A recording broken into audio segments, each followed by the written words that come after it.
What is going on, everybody? Welcome back to another live Thursday show where we talk about tuning, cars, science fiction TV shows, weather, which everybody is getting a little bit of this weather. I mean, crazy, crazy, crazy. Got a couple things to talk tonight. Beer is a Shiner Strawberry Blonde. It's been a while since we've had a beer on a Thursday. So, that's how we know that we're having a good Thursday. So, let's see who we got. We got Les, Jason, WS6, Cole, Andrew, TJ, Austin, William, Eric, Cole. I said Cole twice. Congratulations, Cole.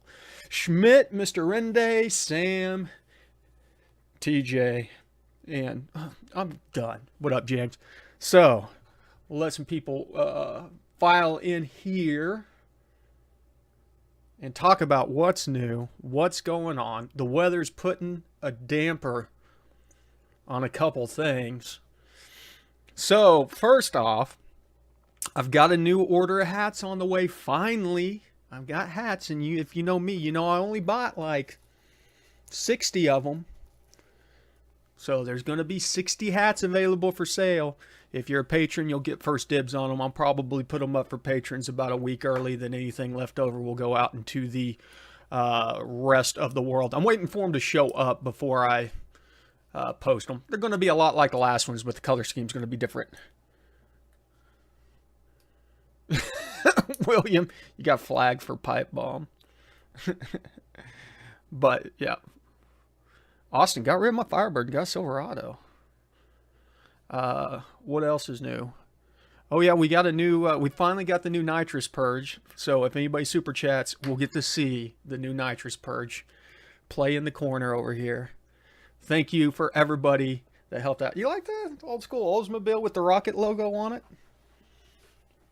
And then of course, I think the biggest news is that we've got a new project car. Now here's the thing. Super Auto's not sold yet. Super Auto's not sold yet. I'll let you guys know whenever the Super Auto gets posted, gets listed. I was supposed to fly out tomorrow to go pick up the project car. Obviously, the weather is not playing. I'm going to try and fly out Saturday to get it. But I'm not going to spoil it. You guys are just going to have to wait. Going to have to wait. Finally got my piece back together. All the scares with some of the map performance code from Camshaft, I'm guessing. I mean, it could be. It's a good idea to change the Stoic FA on a Hemi, or will it mess up my fueling? No, because Stoic is a modifier. So you should be able to adjust it, and your fueling will stay the same. That is applied over your overall fueling. Fun says... Here's a good one for you. 08G8GT. That's a mouthful. 08G8GT. Runs good with HP Tuner's tune. Turn it off. Then doesn't start right back up. Fires, then dies. Let it sit 3 minutes or more. Then fires and runs. What the heck? Probably need to check out the fuel FA tables underneath cranking fuel. So go underneath fuel general, look at your fuel multi-stage tables, and adjust them for the temperatures where you're having issues. Should be able to, kind of dial in the temperature, your ECT. Pay attention to your ECTs whenever you're having a hard time doing a hot start. So, but... As I said, new project coming, and I think we're going to take it to Rocky Mountain Race Week. I think we're going to leave the Nova at home for 1.0 and take the new project car to Rocky Mountain Race Week. Dude, Sam's got a very interesting setup where he's got flex fuel sensor on his LSA G8, and the thing runs super rich, but if he puts ethanol in it, like say E40, it leans out, even though it has a flex fuel sensor and the Stoic table is properly populated.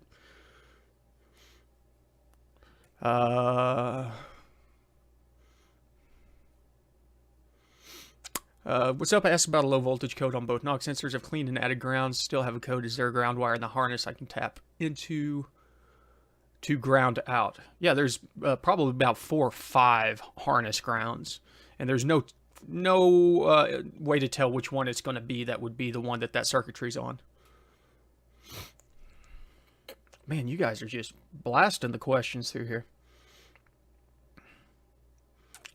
Is it a good idea to change stoic ratio from 14.68 to 15.5 for better gas mileage? Man, I wouldn't, to be honest with you.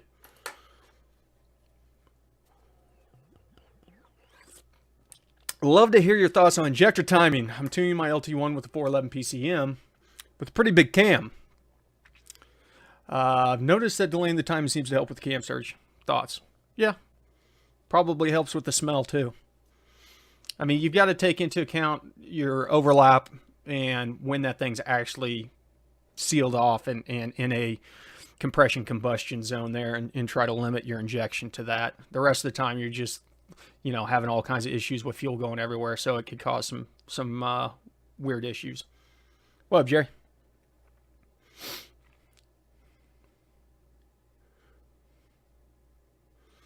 Well, see, N2LS tuning, his injector data was wrong initially, but he's corrected his injector data since then. That's what's very interesting about it.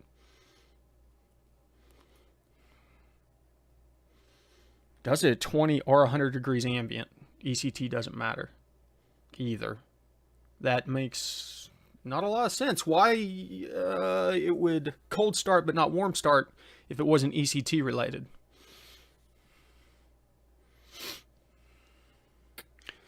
Is there a downside to going too far with the injector timing delay? You know, you're going to get to the point where you're running out of pulse width time on the injector, but other than that, probably not. You might get some weird off idle stumbles if it doesn't have enough time in there. Do you know about Josh's car corner attempting to transplant an E38 into an 06 GTO?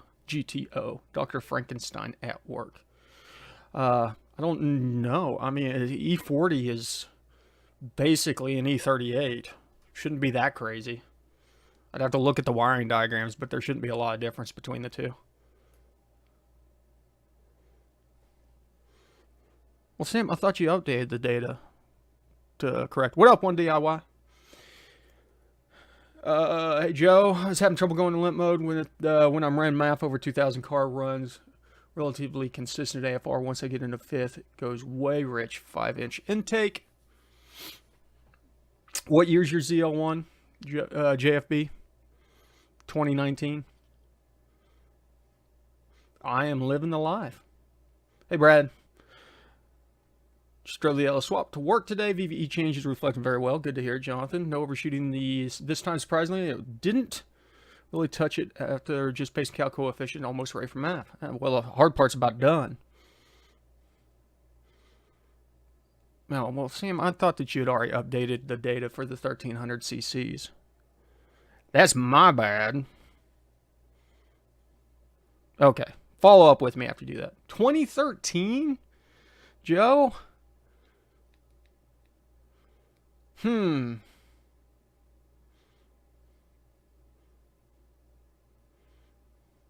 That's very interesting. What intake are you running, Joe?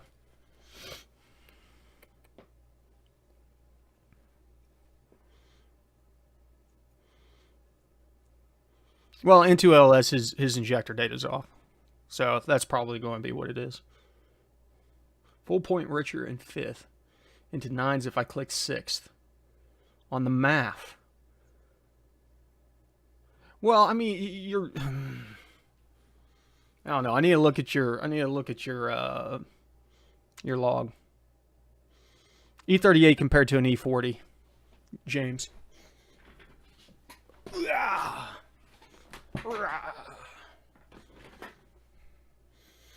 Any advantage to the E38 in your opinion? Airflow. Airflow, single math table. There's quite a few. E38 should have higher injector limits.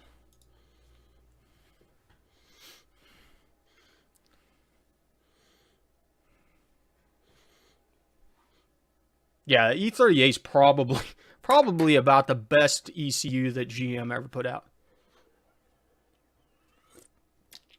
No, you should also have minimum injector pulse and the offset data. But, Sam, we can work around that, and I can show you how.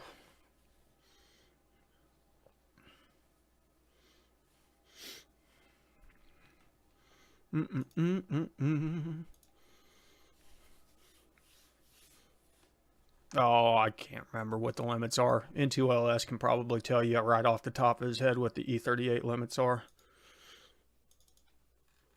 Let's look here. Early E38.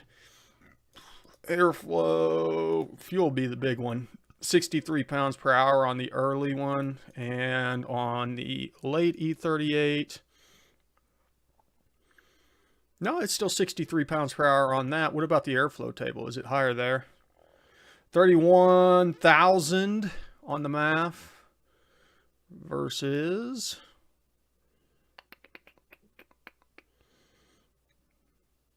8,000. Okay. So the early E38 is basically a E40.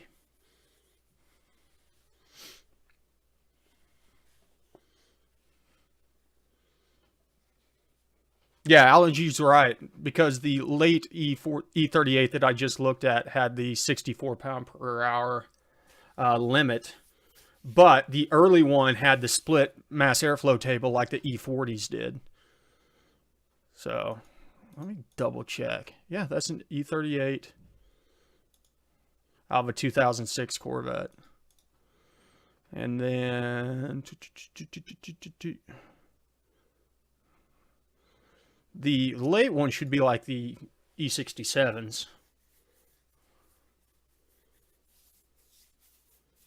Or the 2-bar upgrade on the earlier will extend the MAF range. Okay, that makes sense.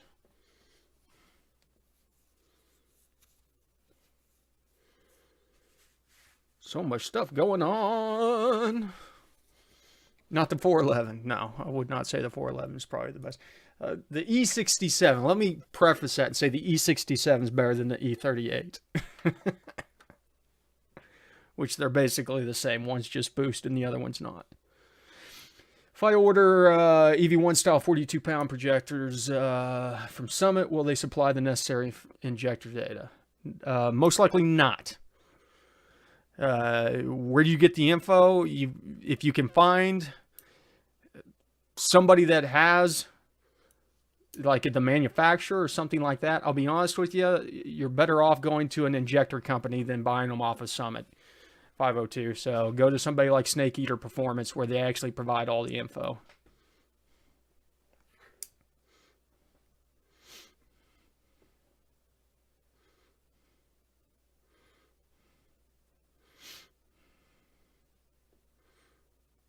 Yeah, I'm not a fan of the E40s.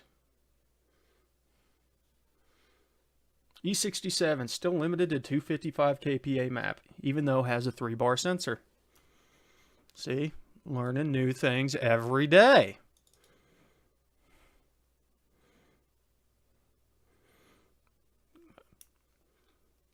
Why is this E67 I'm looking at showing that it'll go out to 512 though? My N-Gauge reads off the scale lean all the time, but when I hook up my laptop to try in real-time tune, it reads okay for a while. Then whenever I get a bit of throttle, it goes off scale again. Brad, you gotta search for exhaust leaks. Sounds like you got exhaust leak somewhere.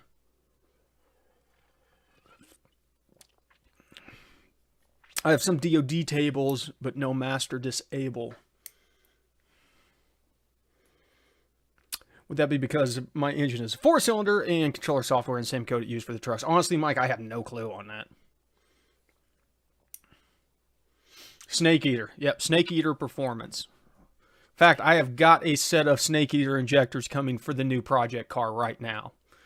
They will be here probably before the project car gets here.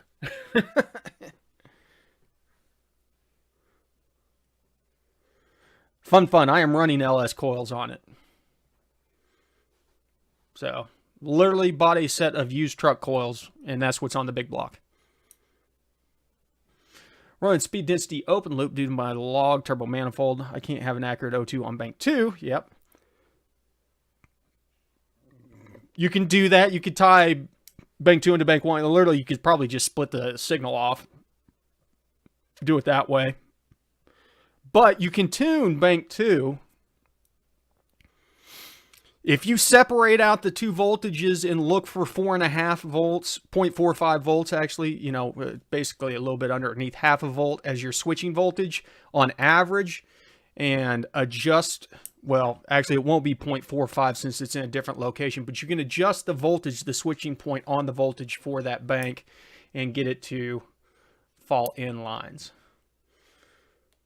I think I've done a video kind of on it for long tubes. The same principle should work for something like that, TJ. Or as I said, you know, grab the other one and just split the signal into the two inputs.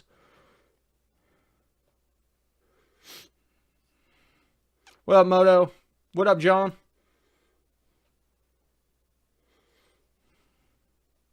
Really?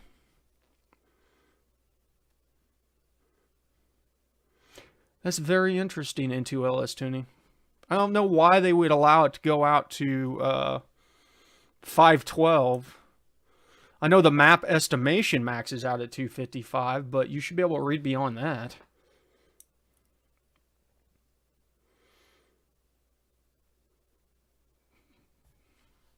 No, do not use a carb cleaner to clean the sensor.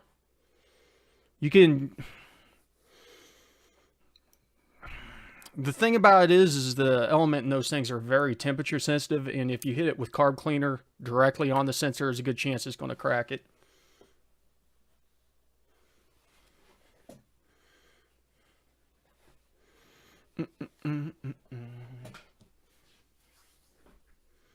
Is running open loop all the time a bad way of tuning? Nope, that's what I do.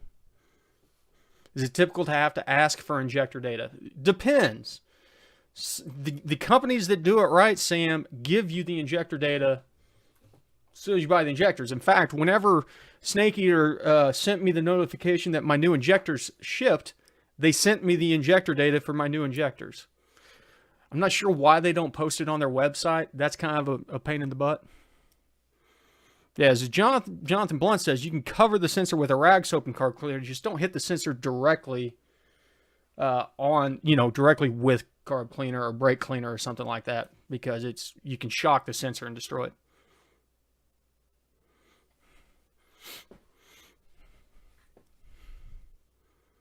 No, I didn't run smart ones. I'm just running standard 3 wires. Fun. You're asking me a question about... Yeah, I'm still having chair issues. You're asking me a question about something that's more than a week old. So... Power, ground, and trigger.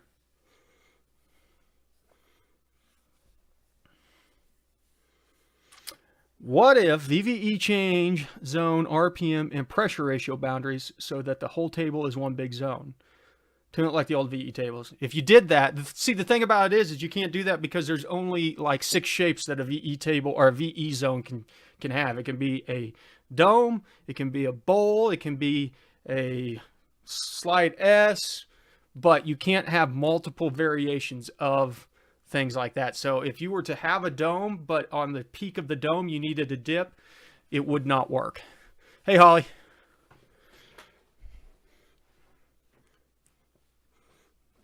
I don't know that even MAF sensor cleaner would be safe on a wideband.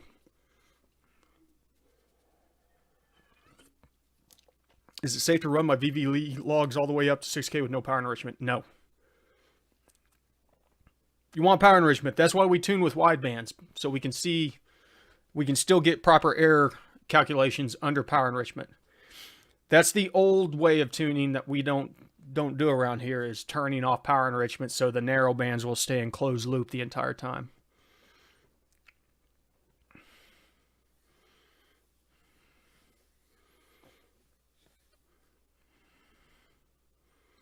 Yes, we're talking about the wideband. That's what we're saying. Don't spray the wideband.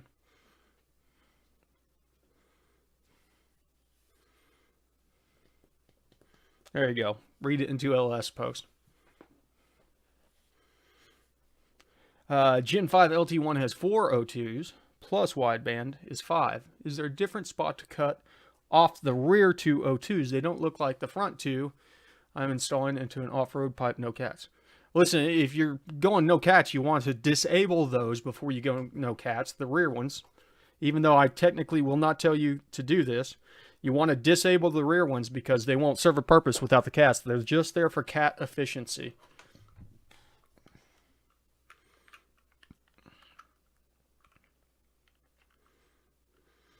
James, I'm in the same boat as you. I've never had success cleaning a wideband sensor. And in fact, the other day I was cleaning the garage out and found 4 or 5 spares that I'd bought just because if I think that a wideband sensor is going bad, I just toss it and throw a new sensor in.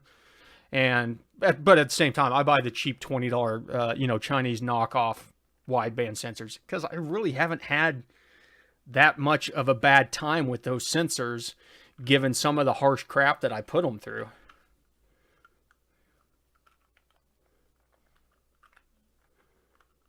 Jonathan, you tune the same way you would with power enrichment enabled without, because whenever you commanded, power enrichment skews your commanded values. Go back and watch the videos. Catch up. There you go. PE is accounted for with wideband error as is commanded against actual. I could not have said it better. In fact, at this point in time, InTune LS is just going to be in charge of tonight's live show. How often do wideband sensors go bad? Eric, they're a lot better. Specifically, the 4.9s are a lot better than they used to be back in the day. Literally is. And so I've had some this lasted a couple years. I've had some go out in a couple weeks. Dude, I literally go to Amazon and search for LSU 4.9. Doop. LSU 4.9. Like $26.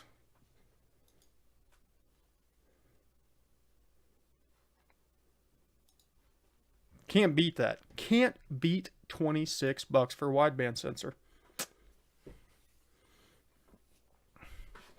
I have probably 4 spare wideband sensors here. In fact, well, it would just here, tune screen. Look. Purchased 2 times. Purchased 2 times. And that's just this one. And this one was at $38, which is still dirt cheap. So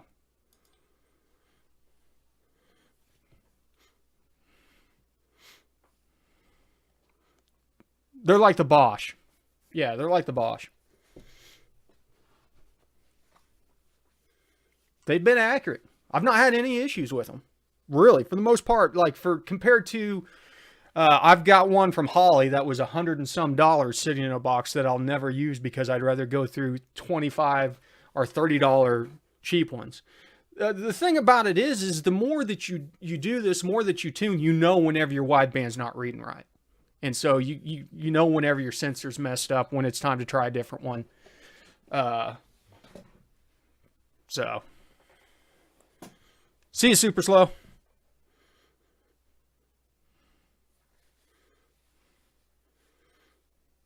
What about narrowbands? I don't know. I haven't bought a narrowband sensor in so long. I don't know what they're going for nowadays. If it's worth even trying to find them on Amazon. LSU fuzzy. This LSU 4.9 is the D shell connector, and then the square one is the 4.2. So most stuff nowadays is all the 4.9s.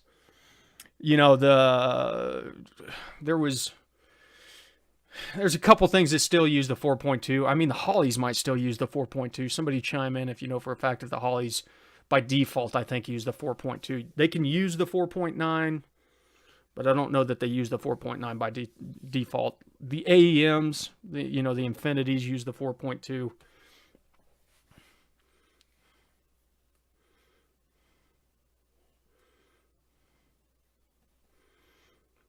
Something I've been wondering, how are people tuning when running zoomies without running 8 widebands or 8 EGT? Saw Turbo John's buddy try something, but didn't look like it was working well.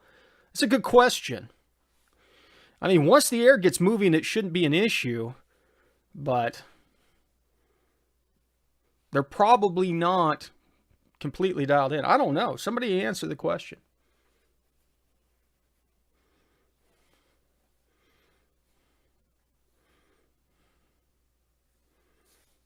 There you go. Stock narrow in OE is only $40. That's not bad.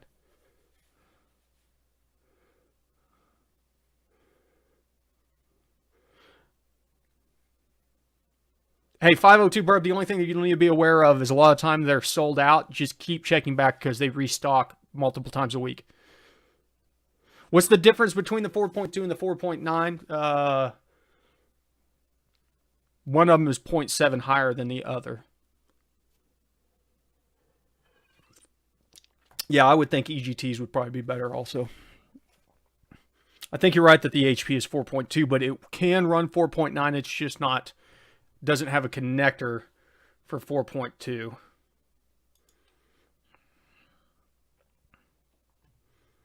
Hey, Tom, thank you, and thanks for stopping in. Yeah, I would think that EGTs would be a lot easier to get things dialed in. What is the 4.9s are supposed to be a little bit faster, more reliable, and maybe a little bit more accurate. I think the big thing is that they're considered more reliable. Back in the day, the 4.2s would fail a lot. And whenever the 4.2 was the big dog, say back in the early 2000s, whenever people were actually running widebands, starting to get into running widebands in the early days of tuning,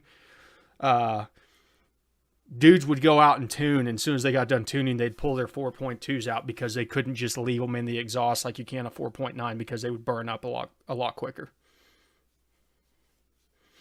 John, you know, I was trying to get 80 pound per hour snake eaters, and I broke down and just got whatever 97s, whatever the next step up was, because they were in stock. Hopefully it doesn't bite me in the butt. That's a lot more injector than I need, unless I'm running straight E85.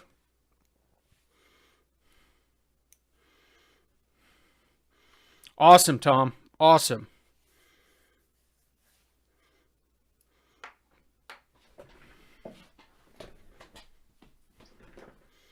Oh, good to know. 4.9, you can stay in key on, engine off longer without burning them up. Will they shut the heater off on those? Oh yeah, injectors can be too big. Injectors can always be too big. You run into idle issues, you can't get it narrowed down, stuff like that. Yeah, you get into John's predicament where he's got 210 pounders and it idles rich. Oop. So I might have to run E85 as a necessity on these 97 pounders, because I think 80 pounders are generally at the top end of what guys run on this motor.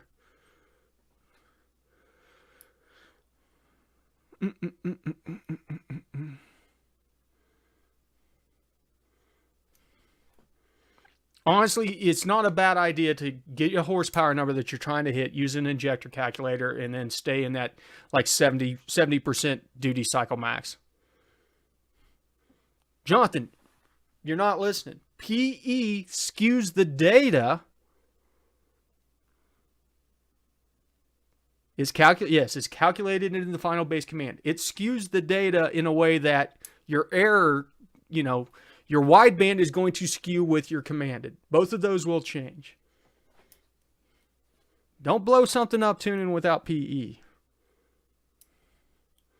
Yeah, you're right, John. That won't be an issue. So if I put 210 pound injectors on a stock 5.3, then it ain't going to run right.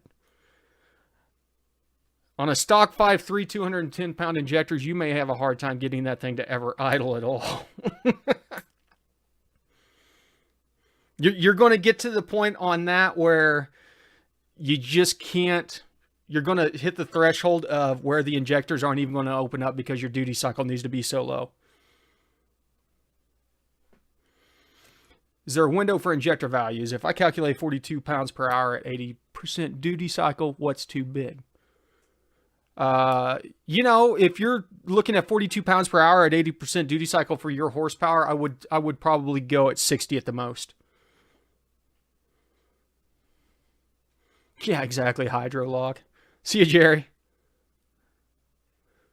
I need a bigger nitrous jet to lean them out at idle.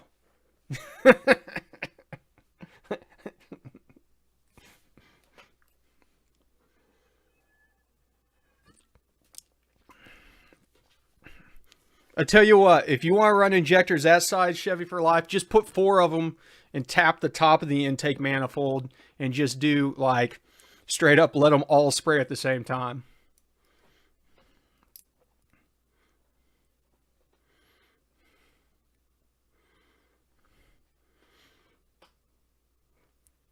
Yeah, 210s at 43 on ethanol, and that's at 43 psi. So you're dropping that pressure down at 3, because that's kind of the limit. 0.3, you might be able to try and command less than 0.3 on injector pulse width, but it's just not going to work.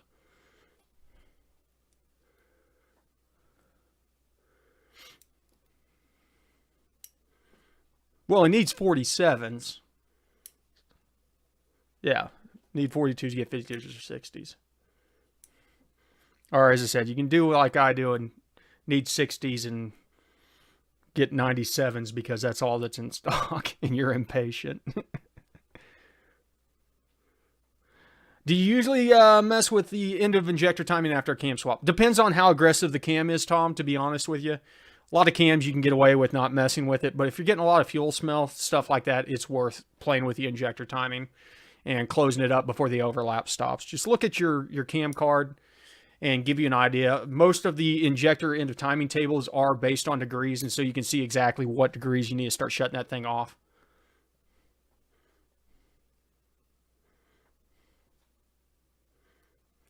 Yeah, exactly. It'd be like TBI, you know, throttle body injection. Oh, Andrew George with the nitrous purge. Let's see the new one. Let's see the new one. I hope it works. I'm waiting. This is broke. I'm going to be so mad.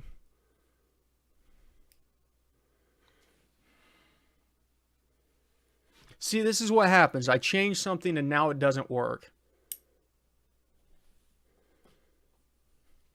Why is this a thing?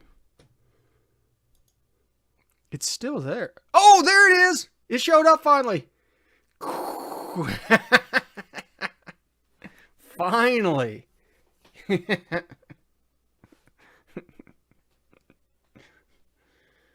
good to know it works. I thought there for a second it wasn't going to work. I don't know why it took so long. Thank you, Andrew. See you, funny muffler. It's 8:27. It's about time to wrap up anyways.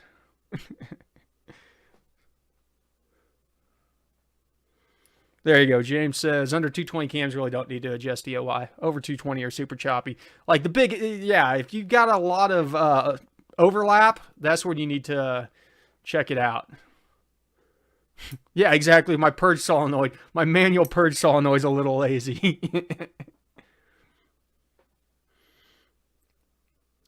Les, do all Gen 3 PCMs have the dynamic tab under airflow? They should. If you're not seeing it, make sure that you have, you're not on basic on view. If you go into edit, view at the bottom, there will be a basic advanced, turn advanced on, make sure you're in advanced. Thanks, Andrew. I appreciate you popping that thing off. And I appreciate you reminding me last week so I could find that thing and turn it into a GIF.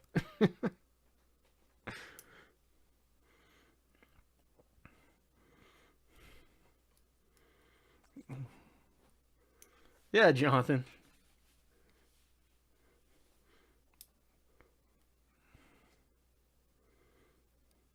Injection timing is also about catching the inflow of air. Correct. Right. Scott, you know, I could put the sound on there, but it gets annoying. You too, Eric. Yeah, let's wrap it up. Let's wrap it up. TJ, not quite caught up on it. I'm wrapping up a couple of them, hopefully here in the next week or so, and then I'll have some spots opened up. I'll have some spots for the end of the month, promise. So, turned several engines into metal blenders on this journey. Live and learn, man. Live and learn. Hey, Ted. Bye, Ted. Listen, you guys know the deal. Keep your eyes posted. Hopefully, if I can get out of here this weekend and go pick up the new project car, I will, shoot a behind-the-scenes video for the patrons and then have a post next week on it. And I believe the standalone ECU for it is shipping tomorrow. So we have a standalone ready to go into it. I've got drag radials sitting in the garage ready to go on. I'm telling you, we're ready to dive into this new project. I'm excited to share it with you. You guys are going to freak out. Nobody's going to be able to even...